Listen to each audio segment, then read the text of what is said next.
All right. So, into our final little section of reading here. Um,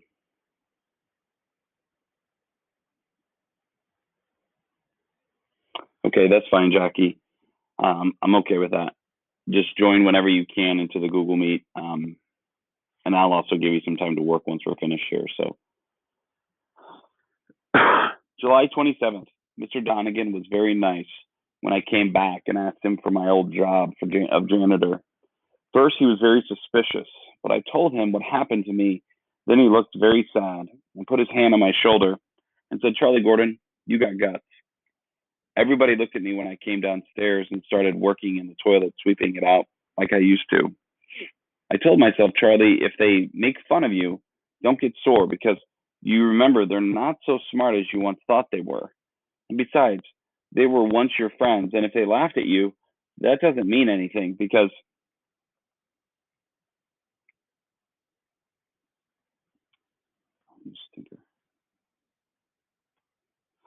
that doesn't mean anything because they liked you too. One of the new men who came to work there after I went away made a nasty crack. He said, Hey, Charlie, I hear you are a very smart fella, a real quiz kid. Say something intelligent. I felt bad, but Joe Carp came over and grabbed him by the shirt and said, Leave him alone, you lousy cracker, or I'll break your neck. I didn't expect Joe to take my part, so I guess he's really my friend. Later, Frank Riley came over and said, Charlie, if anybody bothers you or tries to take advantage, you call me or Joe and we will set them straight. I said, Thanks, Frank. And I got choked up, so I had to turn around and go into the supply room so he wouldn't see me cry. It's good to have friends. Why do you guys think? Remember, Joe and Frank were the gentlemen before that kind of teased him quite often. Why do you think they're taking up for him now? What's changed? It kind of goes back to what Mr. Donegan said as well. What's changed now that they want to make sure he's kind of protected?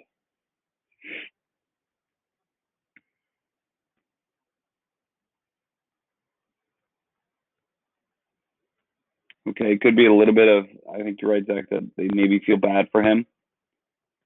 Um, there's a lot of things that can happen in people when they have empathy and they want to help. So I think you're also right there, Nelly. I think between those two ideas, you guys are starting to connect what's going on there. Would you guys say that they've always protected Charlie, or was there a time when they were just mean to him and used him as the butt of their joke?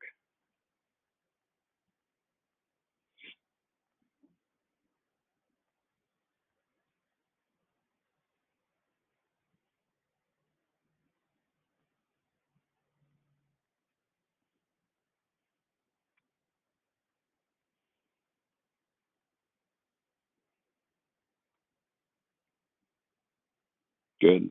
Yeah, I think you guys are right. I think you're remembering exactly what their relationship used to be like.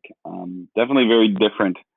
There is a question about that as we move farther along, or as you get into your questions too. So, July 28th, I did a dumb thing today. I forgot I wasn't in Miss Kinnean's class at the adult center anymore like I used to be.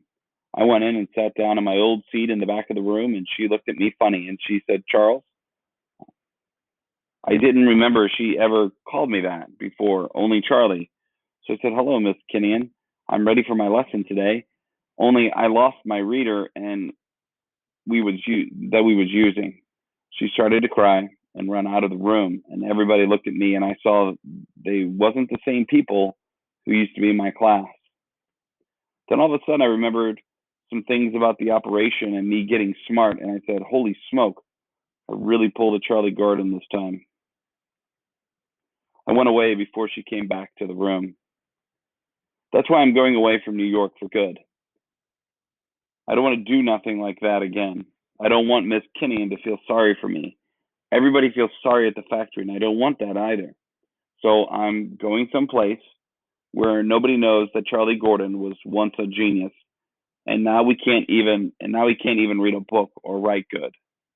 I'm taking a couple of books along, and even if I can't read them, I'll practice hard and maybe I won't forget everything I learned. If I try real hard, maybe I'll be a little bit smarter than I was before the operation. I got my rabbit's foot and my lucky penny, and maybe they will help me. Um, how close is Charlie to where he originally was?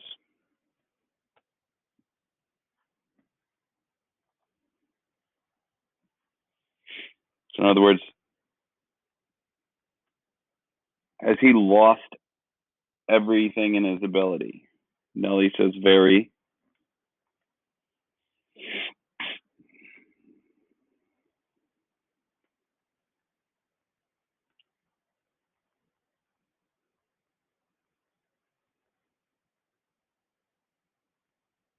Yeah, it's getting worse and worse, isn't it, Zach? It's really starting to struggle to understand what he's saying again. And I think he has lost a lot of it. Why does he decide that running away to where no one knows him is his best option?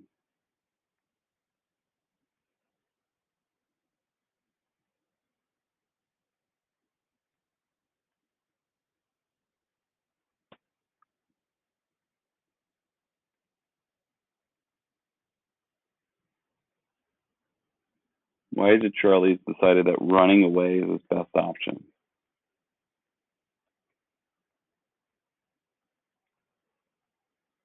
Okay, so people won't feel bad for him. Um, are people going to treat him well, knowing that he has an intellectual disability? Did people treat him well before?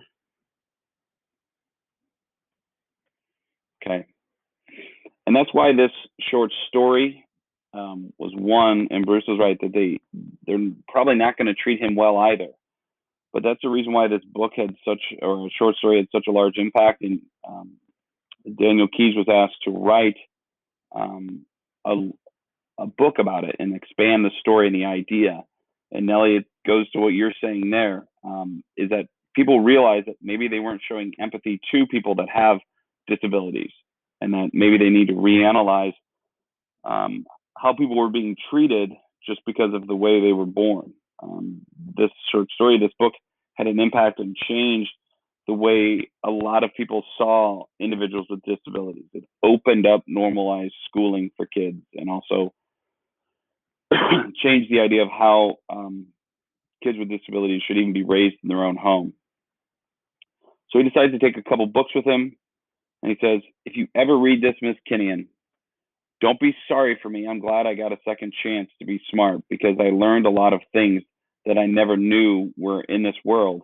And I'm grateful that I saw it all for a little bit. I don't know why I'm dumb again or what I did wrong. Maybe it's because I didn't try hard enough. But if I try and practice very hard, maybe I'll get a little smarter and know that what all the words are. I remember a little bit how nice I had a feeling with the blue book that has the torn cover when I read it. That's why I'm going to keep trying to get smart so I can have that feeling again.